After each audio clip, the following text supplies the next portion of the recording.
Whaatalo whātu tala whawala Radio Samoa le nei fo i tai au, alo maia o talo le asu tofi. O le swinga wa wa aile malo e whaia i le au whai o benefiti o no whao popo aile tusa ma le fitu wafe o isi whanau ni usila e ola i le mativa. O la pata inga nei watu inatu i le malo i le mai a whai mai ana nafi. O le ole a fua le si itanga o benefiti i le alu i lungo o le tau ngata o le soifuanga, a e le o le alu i lungo o te tongi. Ma o le wha upunga whai ngofie, o le a wha eiti tia le si itanga o benefiti a o anga i lunga.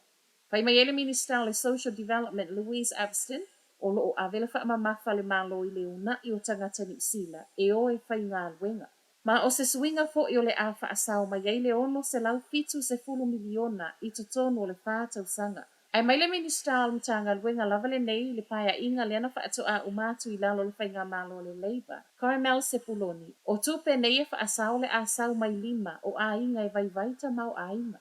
O le si itanga o benefiti o le alava e sui i tausanga ta itasi pe ai. O le tausanga e luafe lua sifuru ma le lua o le ana fua le si itanga i tutongi. O le afo iwa mai a longo ina le malo o suinga nei o le amatu wa ia a fia i tangata i le ato o toa le malosi. O le tu pao tinamta mai ai o tangata maui pa apea tangata Pasifika. Ua whaia le polo a inga o whaalavlave whaafua se i mole a ayo kalai estete.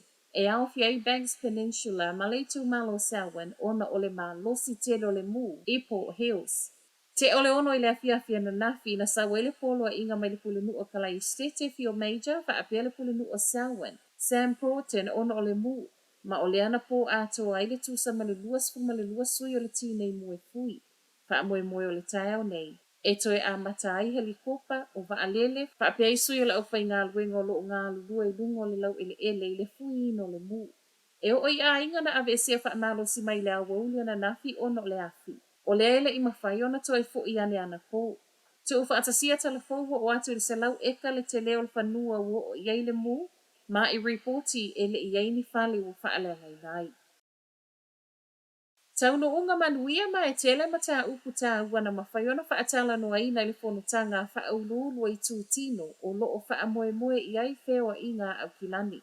O le tala mai leana po le pole nua au kilani Wayne Brown e tūsa ma le whonotanga ma sui o le Auckland Transport, Kiwi Rail o le Auckland One Rail ma sui o le ofisa o le Minister o Malanga inga. O le watu i le Kiwi Rail le sau ma le fuafua ngai fo i ai le wha afi tāwi wa afi e le wha tesi 5 kilomita. O awala train o no le malosi tele o le vivela wa iei nei. Ma e tasi le vaiasa le watu iai. O le Auckland One Rail o ia lea o le aia wa ai le uti o le au whai ngā luenga. Ma e wha angatala na ia ilo i longa i lea so sifuru ma le tasi o le masina fou. I le vao pūlenga nei e tōlu wa maali lie fo i o le a whai a wha atasi fe so o ta inga ma pā anga. Leo lo o wha o ngā ina lato au nanga.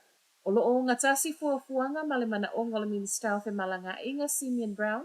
Wata tau ona fo ia le whaafita au i o i tū tau whe malanga i ngai au kilani, ma o leo ua whaafita iai e le pule nu o le Minister i lana lango.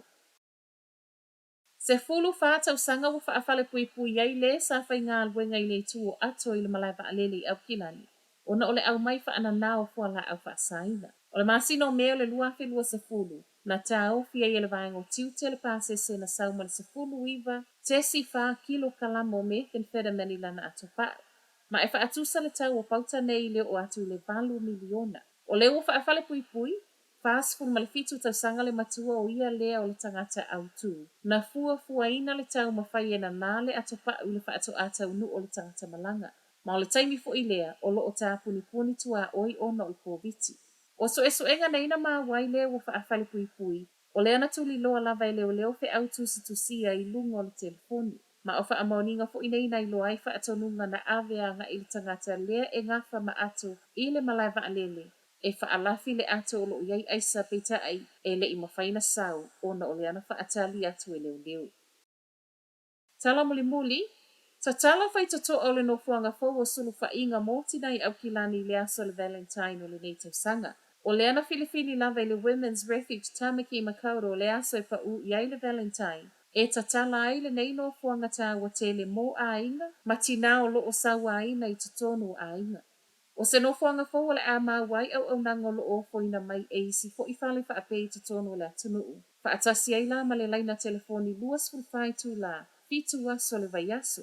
A o tatala I la le nei no fuanga wa wala au mai ei fo I e le mawhai o na ia whai atu o tasia le au nanga ma e na te mo o mia ai le fesoa soani a supermarketi e ala I foa I ese ese. O tala nala Radio Samoa, manuia le aso.